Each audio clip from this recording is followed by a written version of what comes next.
кукерските групи. И първа, уважаеми любители на българските традиции, това е групата Тлъка.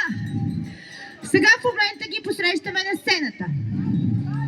С ръководител Георги Деянов, наследствен кукер, тази група е живо доказателство, че дървешлъка не се учи, а се наследява и преживява.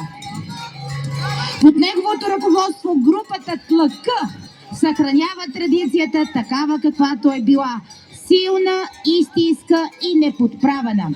И тук, както повелява обичая, традицията се предава от поколение на поколение, свързвайки миналото, настоящето и бъдещето в едно.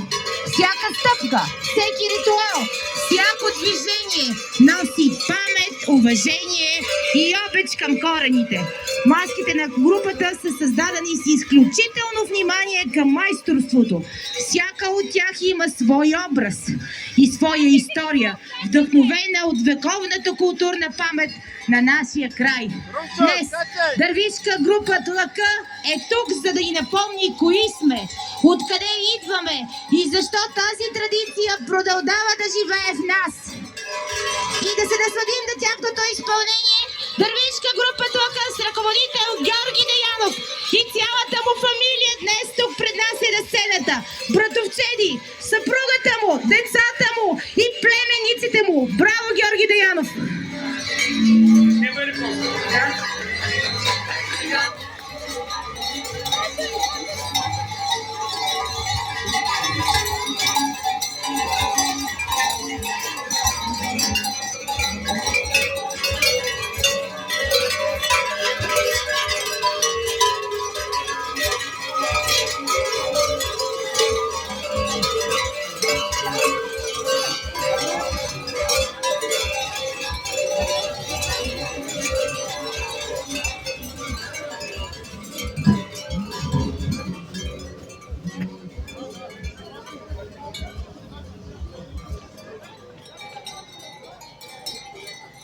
Ще говоря.